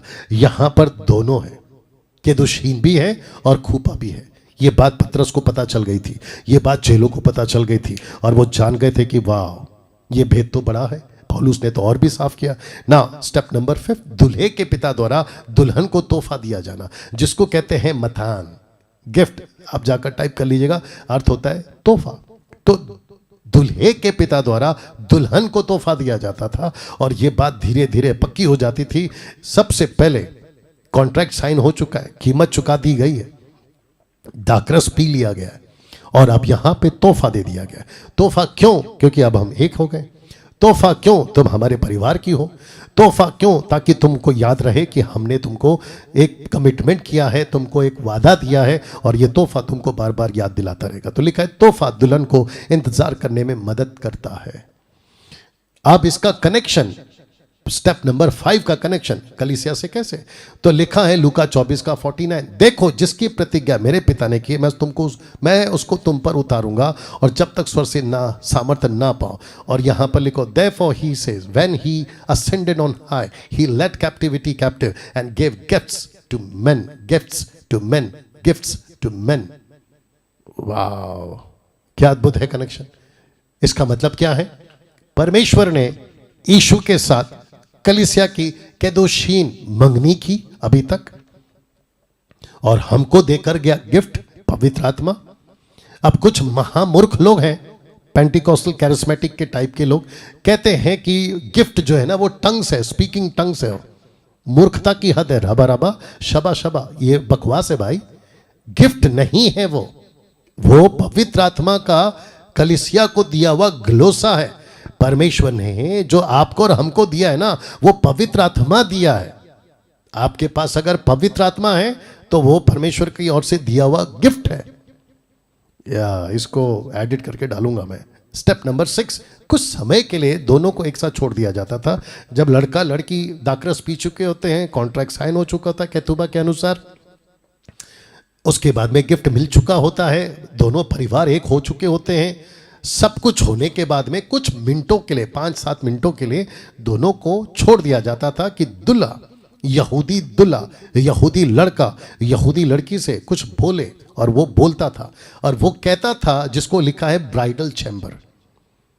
जी हाँ, तैयार करने का वादा वो यहां करता था। वो कहता था देखो केदुशीन हो चुका है, मंगनी हो चुकी है, कीमत मैंने दे दी है, दाखरस हमने पी लिया, केतुबा के अनुसार कॉन्ट्रैक्ट साइन हो चुका है, अब मैं जा रहा हूं और तुम्हारे लिए ब्राइडल चैम्बर तैयार कर रहा हूं। आपको बताऊं इसका कनेक्शन कलीसिया के साथ क्या है, देखिएगा। यूहन्ना 14 का, तो मेरे पिता के घर में बहुत से रहने के स्थान है, ब्राइडल चैम्बर।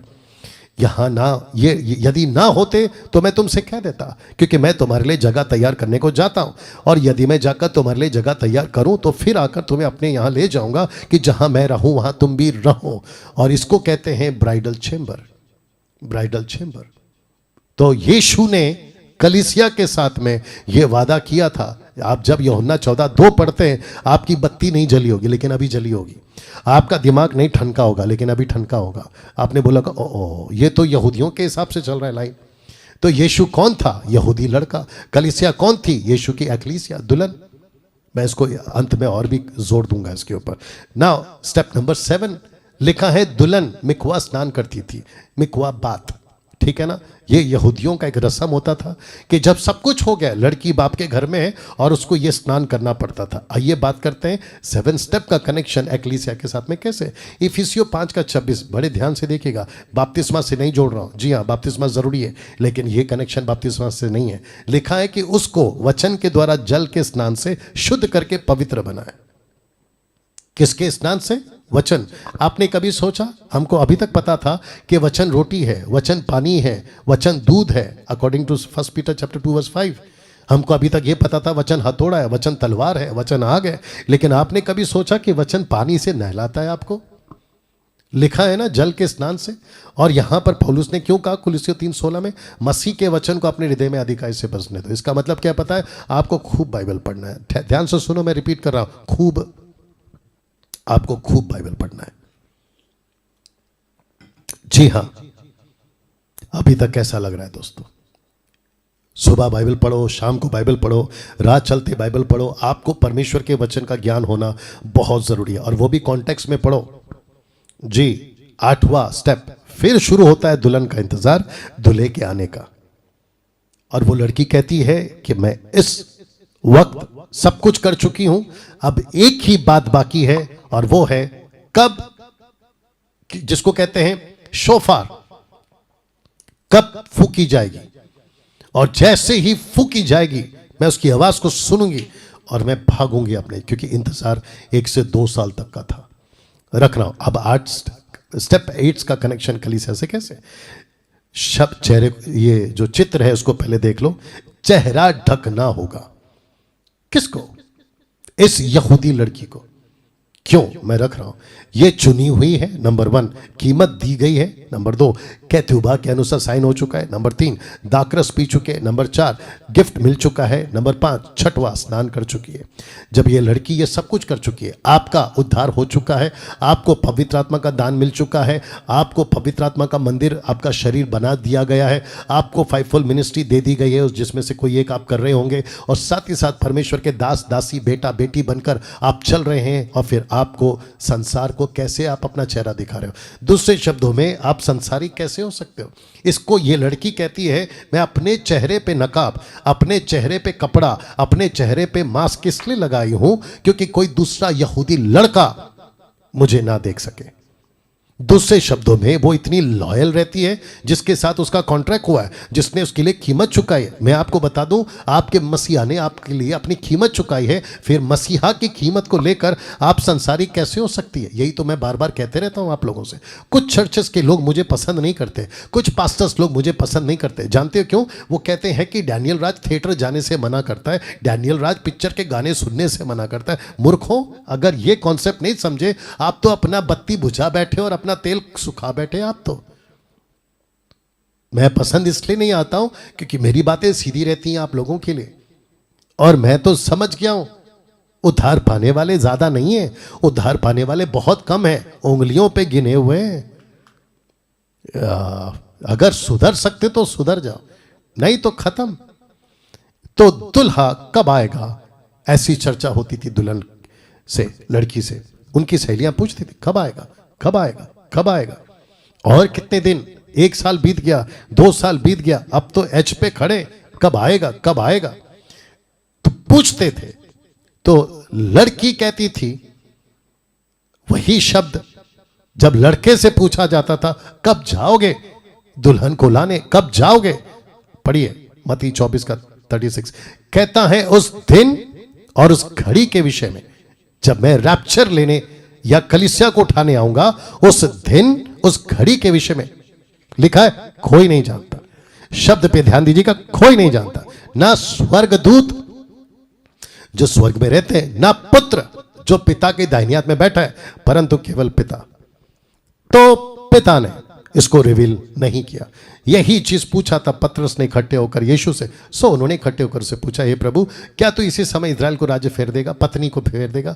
उसने उससे कहा, उन समयों या कालों का जानना जिनको पिता ने अपने ही अधिकार में रखा है तुम्हारा काम नहीं है, चुप रहो। और जिसके चलते मत्ती 25:31-13 में यीशु कहते हैं, इसलिए जागते रहो क्योंकि तुम ना उस दिन को जानते हो ना उस घड़ी को। अब मुझे बताएं, किसी को पता है? नहीं पता। यीशु को पता है? नहीं पता। यीशु ने ऐसा क्यों कहा? क्योंकि सिर्फ हक यहूदी दूल्हे के पिता के पास यही होता था कि लड़का जिस दिन ब्राइडल चैम्बर तैयार कर चुका होगा, मंडप को सजा चुका होगा आपकी भाषा में, उस दिन बाप कहेगा गो, जाओ लेकर आओ।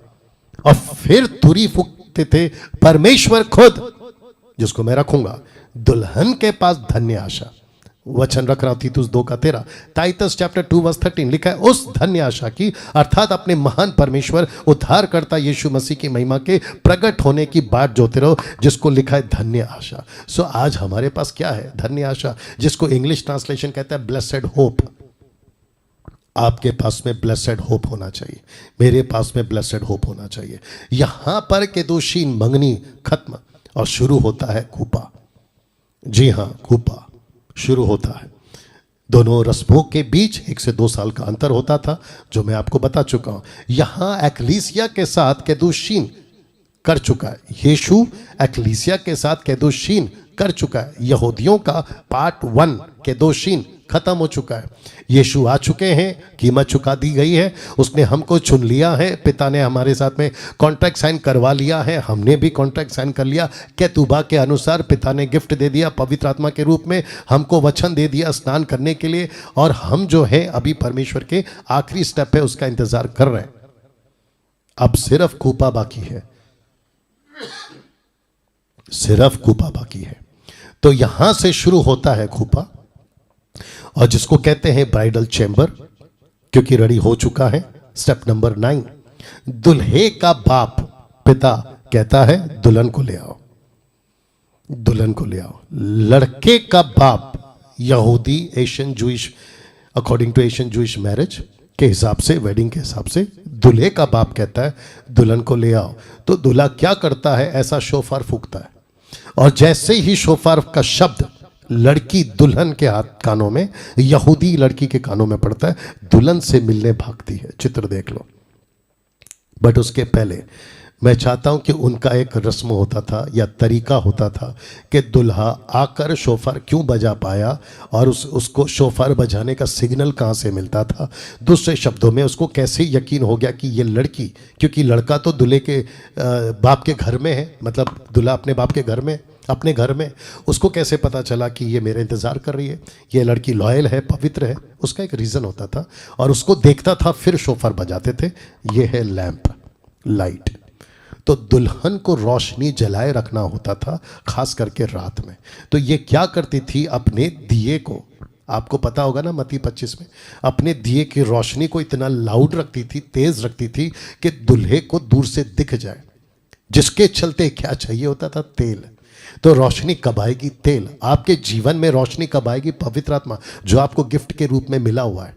वाह! आपको अपने पवित्र आत्मा को, माय गुडनेस, सुनो, आजकल क्या कहते हैं कुछ प्रचारक लोग, कहते हैं कि आपको भरते रहना है, भरते रहना है। भरते रहना नहीं है, आपको भरे रहना है। एक होता है भरते रहना है, दूसरा होता है भरे रहना है। अब आपको पता है ये जो ग्लास है ना, ये एम्प्टी है, इसको अगर खाली है ना तो इसको कहते भरो। लेकिन अगर यही ग्लास में मैं पानी भर दूं तो फिर मैं कहूंगा देखो भरे रहना। तो एक होता है, ये लोग कहते भरो, यीशु कहते भरे रहो। माय गुडनेस, कैसा लग रहा है? आपको बार बार ठपाक ठपाक नीचे गिरने की जरूरत नहीं है, क्योंकि पवित्र आत्मा आपको ऑलरेडी दे दिया गया, गिफ्ट आपको दे दिया गया। गिफ्ट नहीं दिया होता तो आपका केदुशीन कैसे खत्म हुआ साहब? खूपा कैसे स्टार्ट हो गया? आपको पवित्र आत्मा मिल चुका है, आपके अंदर है, दैट्स इट। केवल भरे रहो। तो जितना खुद को भरे रखोगे ना, उतना आपकी रोशनी तेज होगी। आपको बार बार नीचे जाके पादरी के हाथ में या रेवरेंड और अपोस्तल और बिशप के हाथ से आपको बार बार प्रार्थना नहीं करना है कि भर दो भर दो भर दो। और वो तो गाना मत गाया करो भाई। कुछ वर्शिपर्स आजकल थोड़ा सा पागल हो गए हैं कि अग्नि आ रही है, बारिश उतर रही है, परमेश्वर का आत्मा भेजा जा रहा है। क्या पागल के जैसा आप लोग गाना गा रहे हैं? थोड़ी सी तो भी अकल लेकर आइए, अकॉर्डिंग टू स्क्रिप्चर मैच करके देखो।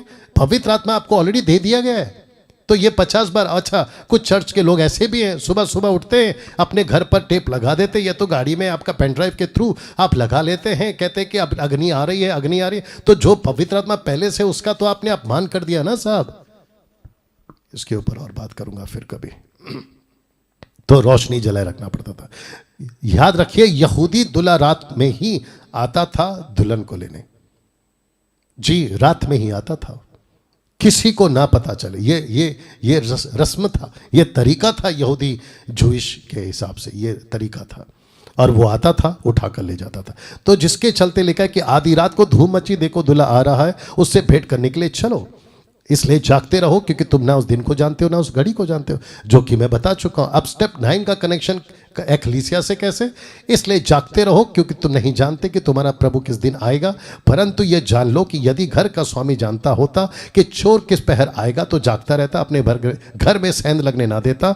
और 44 कहता है, इसलिए मैं भी तैयार, इसलिए तुम भी तैयार रहो, क्योंकि जिस घड़ी के विषय में तुम सोचते भी नहीं हो, उसी घड़ी मनुष्य का पुत्र आ जाएगा। और ये सब स्क्रिप्चर बताते रात में, रात में, रात में। पहला थिस्सलुनीकियों 4 का 16 से 18, क्योंकि प्रभु आप ही स्वर से उतरेगा, उस समय ललकार और प्रधान दूत का शब्द सुनाई देगा, परमेश्वर की तुरी फूकी जाएगी। तो परमेश्वर की तुरी अलग है, स्वर्गदूतों की तुरी अलग है। इसका एडिट वीडियो बनाकर आपके लिए डाल चुका हूं। वाह, अभी तक कैसा लग रहा है? तो फिर कहता हूं, मिस्टेक नहीं करना, कंफ्यूज नहीं होना, गड़बड़ का प्रचार को नहीं करना। स्वर्गदूत की तुरी इस्राएलियों के लिए, परमेश्वर की तुरी कलीसिया के लिए, पत्नी के लिए स्वर्गदूत की तुरी, दुल्हन के लिए परमेश्वर की तुरी। तब परमेश्वर की तुरी फूकी जाएगी। जो मसीह में मरे हैं वे पहले जी उठेंगे, हम जो जीवित और बचे रहेंगे उनके साथ बादलों पर उठा लिए जाएंगे, इन द एयर, हवा में प्रभु से मिले, और इस रीति से हम सदा प्रभु के साथ रहेंगे। इन बातों से एक दूसरे को शांति दिया करो। तो परमेश्वर की तुरी का शब्द हम सुनेंगे, और जिस दिन परमेश्वर तुरी फूकेगा, तो जिस जिसकी मशाल, माफी चाहता हूं पीछे लेके जा रहा हूं, जिस जिसकी मशाल जलती रहेगी वो पक्का उठाया जाएगा। जिस जिसकी रोशनी तेज रहेगी वो पक्का उठा लिया जाएगा। जिस जिसके बर्तन में तेल पवित्र आत्मा भरा रखा जाएगा, क्योंकि पवित्र आत्मा को तुम बुझा सकते हो अपने पाप के जीवन के चलते, पवित्र आत्मा को तुम दूर कर सकते हो अपनी गंदगी हरकत के चलते। तो जिसके चलते तुरी फूकी जाएगी, दुल्हा आ चुका होगा, और वो कहता है कि जो शब्द को सुनेगा वो उठा लिया जाएगा। दुल्हा उसको उठा कर ले जाता है बाप के घर। वाह, इसलिए तो लिखा है ना 14 का 2 से 3 तक में, पिता के घर में बहुत से रहने के स्थान है, यदि ना होते तो मैं तुमसे कह देता, क्योंकि मैं तुम्हारे लिए जगह तैयार करने जाता हूं। यदि मैं जाकर तुम्हारे लिए जगह तैयार करूं तो फिर आकर तुम्हें अपने यहां ले जाऊंगा, कि जहां मैं रहूं वहां तुम भी रहो। दोस्तों, कैसा लग रहा है अभी तक? मैं जानता हूं कि वक्त हो रहा है, लेकिन बने रहिए मेरे साथ। या 10वां स्टेप, दोनों मिलकर वाचा का दाखरस पीते हैं। इसलिए पीते हैं क्योंकि विवाह का वादा पूरा होने की खुशी में। लड़का खुश कि लड़की ईमानदार बनी रही, लड़का खुश कि ये पवित्र बनी रही, लड़का खुश कि इसने नकाब पहन के रखा था, लड़का खुश कि इसने अपने कैतुबा के अकॉर्डिंग जो कॉन्ट्रैक्ट साइन किया था, ये बिल्कुल ईमानदार रही, पवित्र रही, इसमें किसी प्रकार का कोई दोष नहीं है। और इस खुशी में वो दाखरस पीता। लड़की खुश कि लड़के ने वादा पूरा किया, जैसे कीमत चुकाया था मुझे लेने आया, जो वादा किया था उसने अपनी तुरी फूकी, शोफार फूका और मुझे लेने आया। क्या बात है! इस खुशी में वो दाखरस पीते। अब स्टेप 10 का कनेक्शन कलीसिया के साथ में कैसे? यीशु ने कहा था मत्ती 26:29 में, मैं तुमसे कहता दाख का ये रस तुम तक कब ना पीऊंगा, जब तक मैं तुम्हारे साथ अपने पिता के राज्य में नया ना पीऊं। इसको कहते हैं कि परमेश्वर, यीशु ने कहा कि मैं पतरस एक दिन आऊंगा। आपको याद होगा, हालांकि मैंने नहीं रखा है, जब यीशु मसीह की तीसरे दिन कब्र में जब लाश नहीं दिखी, पैनिक हो गए, यीशु जी उठा था, ये बात सच है। वहाँ पतरस था, यूहन्ना था, मैरी मैगदलिनी थी। वो जब उन्होंने देखा कि जो कपड़ा था वो फोल्ड करके रखा हुआ था, और यहूदियों के हिसाब से कपड़ा जो फोल्ड किया जाता है उसका मतलब ये होता है कि आदमी यहूदी खाना खाने के वक्त, यहूदी व्यक्ति जब टेबल पे खाना खा रहा है, उसका खाना अगर ख़त्म नहीं हुआ है और कोई बीच में काम आ गया तो वो नैपकिन को फोल्ड करके रखता है। तो वो जो वेटर या जो भी घर का नौकर होता है वो समझ जाता है कि मुझे प्लेट नहीं उठाना है खाने की, क्योंकि मालिक ने नैपकिन को फोल्ड किया है, वो वापस आएगा। यीशु ने कहा कि मैंने नैपकिन फोल्ड की है, यानी कि कपड़ा फोल्ड करके रखा है, मैं वापस आऊंगा। क्या अद्भुत कनेक्शन है दोस्तों! आपका मसीहा सच्चा है, आपका यीशु सच्चा है, और वो वादे का पक्का है। स्टेप नंबर 11, 7 दिन तक ब्राइडल चैम्बर में ये रहते हैं।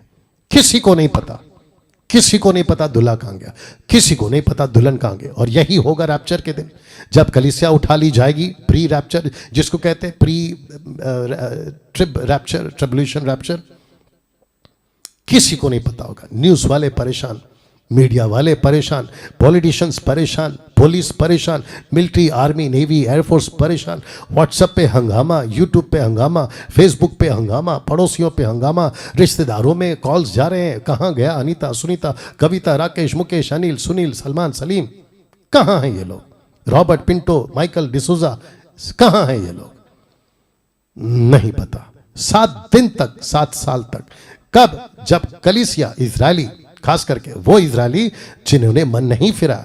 आज अच्छे इजरायली लोग भी हैं, अच्छे यहूदी भी हैं जिन्होंने अपना जीवन प्रभु को दिया और वो प्री रैप्चर में उठाए जाएंगे, ये बात भी पक्की है। और जिसके चलते उस वक्त में जो महाक्लेश जब चल रहा होगा 7 साल का, एंटी क्राइस्ट आएगा और ऐसी कलीसिया को सताएगा जिसकी आंखें ठीक नहीं है, जिसका तेल बुझ चुका है, जिसकी मशालें बुझ चुकी हैं, और जिसके चलते वो रुक जाएंगे, ठहर जाएंगे। 7 दिन तक कलीसिया कहां होगी? जिसको कहते हैं बादलों पर आएगा और कलीसिया उठाई जाएगी यीशु के साथ। किसी को भी नहीं पता होता है जब यहूदी दुल्हन को लेके जाता है। अब इसका कनेक्शन एक्लीसिया से कैसे? लिखा है ग्रेट ट्रिब्यूलेशन के वक्त कलीसिया ब्राइडल चेंबर में होगी।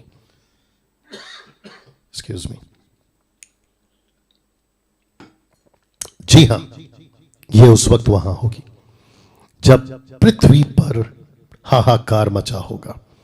4 घोड़े, सफेद, लाल, पीला, काला, 7 मोहरें, 7 तुरियां, 7 कटोरे।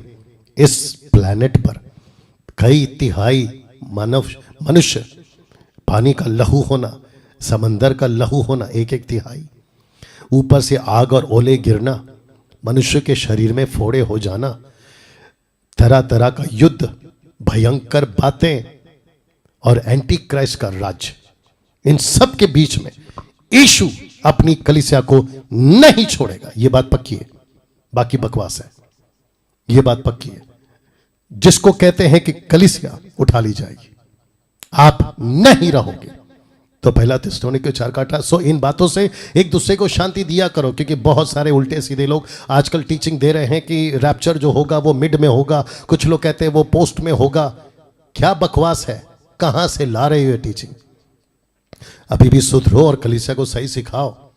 मैंने अभी बीच में फेसबुक पे डाला था, तो मुझे कहते हैं कि डैनियल राज पोस्ट, माफ करना, प्री रैप्चर पे विश्वास करता है। फॉल्स टीचिंग है। मूर्खों, तो फिर तुम्हारी क्या है? तो मुझे कहते मेरे पास तो प्रूफ है, तुम्हारे पास क्या प्रूफ है?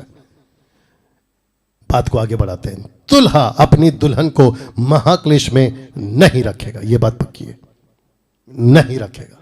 अकॉर्डिंग टू जूइश मैरिज, या स्टेप नंबर 12, हम नजदीक आ गए अभी समाप्ति के। 7 दिन के बाद वो सबके सामने प्रकट होंगे।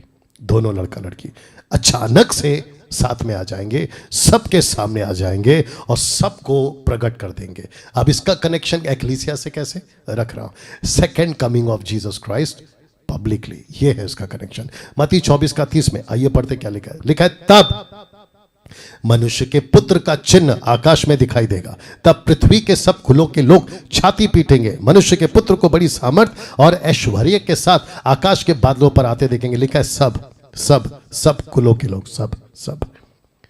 कलीसिया कहां है? मसीह के साथ में। लिखा है, याद रहे दुल्हन साथ में होगी जब वो पब्लिकली आएगा। कब? जब इजरायलियों को लेने आएगा।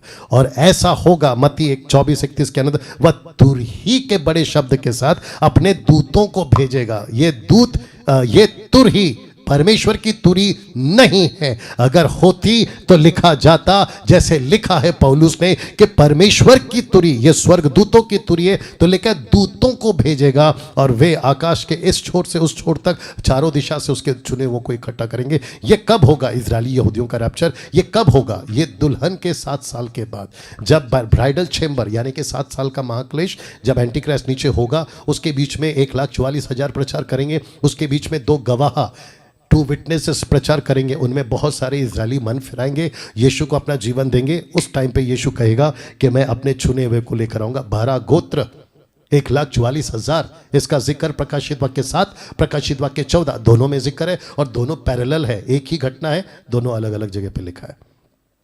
मत्ती 24 का 40 से 41 में उस समय 2 जन खेत में होंगे, एक ले लिया जाएगा दूसरा छोड़ दिया जाएगा, 2 स्त्रियां चक्की पीसती होंगी, एक ले ली जाएगी दूसरी छोड़ दी जाएगी। कुछ मूर्ख टाइप के अधूरे ज्ञान के प्रचारक कहते हैं कि ये है रैप्चर कलीसिया का, ये नहीं है रैप्चर कलीसिया का, ये इजरायलियों का रैप्चर है।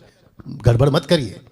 लूका 17 का 34, मैं तुमसे कहता हूं उस रात 2 मनुष्य एक खाट में होंगे, एक ले लिया जाएगा दूसरा छोड़ दिया जाएगा, 2 स्त्रियां चक्की पीसती होंगी, एक ले ली जाएगी दूसरी छोड़ दी जाएगी, जो 2 जन खेत में होंगे, एक ले लिया जाएगा दूसरा छोड़ दिया जाएगा। ये बात हो रही है इजरायलियों की। हद है साहब, मूर्खों की, प्रचारकों की संख्याओं की। सेकंड लास्ट स्टेप 13वां, फिर शुरू होता है विवाह का बोझ, जिसको कहते हैं दूल्हा दुल्हन डिक्लेयर करते हैं सब कुछ ठीक है, दुल्हन बिल्कुल साफ है, उसमें किसी प्रकार का कोई दोष नहीं है। मेरी बात को समझिए, मैं इशारे में बात कर रहा हूं। सफ़ेद कपड़ा साफ है, आगे आप समझ गए होंगे, और जिसके चलते जो है इसमें कोई दोष नहीं है। अब दूल्हा दुल्हन एक हो गए हैं, डिक्लेयर करते हैं अब हम तुमको पार्टी देंगे। तो इसका कनेक्शन एक्लीसिया से कैसे? प्रकाशित वाक्य 19 का 9, उसने मुझसे कहा यह लिख के धन्य है वे जो मेमने के ब्याह के बोझ में बुलाए गए हैं। विवाह के बोझ में, मेमने और दुल्हन के विवाह के बोझ में। फिर उनसे कहा यह वचन परमेश्वर के सत्य वचन है। स्टेप नंबर 14 लास्ट, अंत में दुल्हा दुल्हन को ले जाता हमेशा के लिए। इसका कनेक्शन एक्लीसिया से कैसे? आइए रखता हूँ। प्रकाशित वाक्य 21 का 6, फिर उसने मुझसे कहा ये बातें पूरी हो गई हैं, मैं अल्फा ओमेगा हूँ, आदि और अंत हूँ, मैं प्यासे को जीवन जल के सोते से सेहत में देता हूँ। रुको, जो जय पाए वही उन वस्तुओं का वारिस होगा, मैं उसका परमेश्वर होऊंगा, वो मेरा पुत्र होगा। इसका मतलब है जो जय पाएगा वो हमेशा के लिए मसीह के साथ अनंत काल का जीवन बिताएगा। ना दोस्तों, अब प्रश्न उठता है कहाँ मिला था मूसा को कि इजरायली पत्नी है? एंशिएंट जूइश वेडिंग का कॉन्सेप्ट का प्रकाशन कहाँ मिला था? यहूदी विवाह का प्रकाशन कहाँ मिला था? सीने पहाड़ पर, माउंट जाइन। मूसा को यहूदी विवाह का नियम यहाँ मिला था। निर्गमन 24 का 9, तब मूसा, हारून, नदाब, अबीहू इजरायलियों के 70 पुरनिये गए, ऊपर गए, रैप्चर, ऊपर गए, इजराइल के परमेश्वर का दर्शन किया। उसके चरणों के तले नीलमणि का चबूतरा सा कुछ था, आकाश के तुल्य ही स्वच्छ था। उसने इजरायलियों के प्रधानों पर हाथ ना बढ़ाया। तब उन्होंने परमेश्वर का दर्शन किया और खाया पिया, पार्टी, खाया पिया, प्रभु प्रीति भोज या विवाह का बोझ, खाया पिया। और यहाँ पे परमेश्वर ने बहुत सारे प्रकाशन मूसा को दिए थे, जिसमें लिखा है डिटरनॉमी 29:29। सब कुछ नहीं लिखा गया, जितना लिखा गया काफ़ी है। अब बात करते हैं पौलुस को ये प्रकाशन, जिसने कहा ये भेद बड़ा है, तो लिखा है सीने पहाड़ पर। पौलुस को कलीसिया के विवाह का नियम मिला, तो मूसा को भी मिला सीने पहाड़ पर, कंफर्म हो गया। बट अभी प्रश्न उठता है कि पौलुस को सीने पहाड़ पर, पौलुस कब गया था सीने पहाड़ पर, यानी कि माउंट जाइन? रख रहा हूं 2 कुरिन्थियों 11:2 के मुताबिक, क्योंकि मैं तुम्हारे विषय में ईश्वरीय धुन लगाए रहता हूं, इसलिए कि मैंने एक ही पुरुष से तुम्हारी बात लगाई है कि तुम्हें पवित्र कुंवारी के नाई मसीह को सौंप दूं। तो यहां पर बात हो रहा है कलीसिया का और यीशु का। एक पुरुष यानी कलीसिया, या माफ करें यीशु, पवित्र कुंवारी यानी कलीसिया, मसीह की कलीसिया, दुल्हन एक्लीसिया। अब प्रश्न उठता है कि इसको ये स्टेटमेंट देने का हिम्मत, प्रकाशन, जज्बा, कॉन्फिडेंट कहां से आया? रख रहा हूं। लिखता है गलतियों 1:16, जब इच्छा हुई कि मुझ में अपने पुत्र को प्रकट करे, मैं अन्य जातियों में उसका सुसमाचार सुनाऊं, तो मैंने मांस और लहू से सलाह नहीं ली। मतलब वहां के पादरियों से, वहां के सो कॉल्ड पास्टरों से मैंने सलाह नहीं ली। वचन 17, और ना यरूशलेम को के पास गया जो मुझसे पहले प्रेरित थे, पतरस, याकूब, योना जो भी थे, उनके पास नहीं गया। याकूब बाद में मर गया, वो बात अलग है। पर तुरंत अरब को चला गया। अरब क्यों? रखूंगा। फिर वहां से दमिश्क को लौट गया, और अरब में और दमिश्क के बीच में 3 साल तक पौलुस यरूशलेम नहीं आया। 3 साल तक। आगे लिखा है, आप लोग पढ़ लीजिएगा, गलतियों 4 का 25, इसी पुस्तक में कहता है हाजिरा मानो अरब का सीने पहाड़। तो अरब को गया, अरब को इसलिए गया क्योंकि अरब में सीने पहाड़ है, जायन, माउंट ऑफ जायन। लीजिए, आज ये यहां है सऊदी अरेबिया में, और मूसा ने जो लकड़ी मारी थी, ये वही पत्थर है जहां से पानी आया था। कैसा लगा? या अब अंत में जो बहुत इंपॉर्टेंट है, मत्ती 16:18, अब मैं तुझसे कहता हूं पतरस कि तू पतरस है और मैं इस पत्थर पर, शब्द को ध्यान देना, अपनी कलीसिया बनाऊंगा। इंग्लिश ट्रांसलेशन कहता है I will build my church. तो बिल्ड करने के लिए कुछ चीजें चाहिए होती, ईंट, रेती, पत्थर, सलिया, स्टील, पता नहीं क्या क्या। यीशु कैसे बिल्ड करेगा? रख रहा हूं अर्थ, लोगों को जोड़ता रहूंगा। कहां लिखा है? एक्ट्स चैप्टर 2 वर्स 47 कहता है जो उद्धार पाते थे उनको प्रभु प्रतिदिन उनमें मिला देता था। किसमें? अपनी कलीसिया में। क्यों? देखिए चित्र को, 1 कुरिन्थियों 12:27। इसी प्रकार तुम सब मिलकर मसीह की देह हो, अलग अलग उसके अंग हो, मसीह की देह हो। तो ये जो total population, tribe, language, people, nation, 800 crore का पॉपुलेशन है दुनिया का आज। ये सब को यीशु कहता है उद्धार पाओ, मेरे साथ जुड़ जाओ, बी अ वन बॉडी, और मैं एक दिन आऊंगा, तुमको दुल्हन की तरह ले जाऊंगा। वाह! आइए प्रार्थना करते हैं। सृष्टिकर्ता पिता, मैं आपका धन्यवाद देता हूं। प्रभु जी, मैं जानता हूं इस वीडियो से और स्टडी से परमेश्वर कई लोगों का जीवन बदले, कई लोग सत्य को जाने, आपके नजदीक आ जाएं और प्रभु जान सकें कि तू एक दिन बादलों पर आने वाला है, कलीसिया उठाई जाएगी, दुल्हन उठाई जाएगी और अनंत काल के लिए राज्य पाएगी। प्रभु जी, मैं आपका धन्यवाद देता हूं, आपकी स्तुति करता हूं और कहता हूं कि पिता, हम सभी को इन प्रकाशनों से और भी ज्यादा हमको अंदर ले चल। प्रभु, आदर महिमा आपको देते हैं, ये प्रार्थना यीशु के नाम से मांगते हैं, आमीन। चलिए दोस्तों, इस वीडियो को खूब शेयर करें, दोस्तों तक पहुंचाएं, और मैं जानता हूं कि ये वीडियो आपको प्रभु के नजदीक जरूर लाया होगा। अपना ख्याल रखें, अगली वीडियो के साथ फिर मुलाकात होगी। याद रखिए, फेसबुक और यूट्यूब को, फेसबुक को फॉलो करें, लाइक करें, यूट्यूब चैनल को सब्सक्राइब करें, बेल आइकन दबाएं, क्योंकि डैनियल राज किसी तरीके के कोई पैसे कमाने के लिए ये बातें नहीं कह रहा है। मसीह मंथन से जुड़ें, जो आपको खरी शिक्षाएं देता है, देता रहेगा। अपना ख्याल रखें। जय मसीह।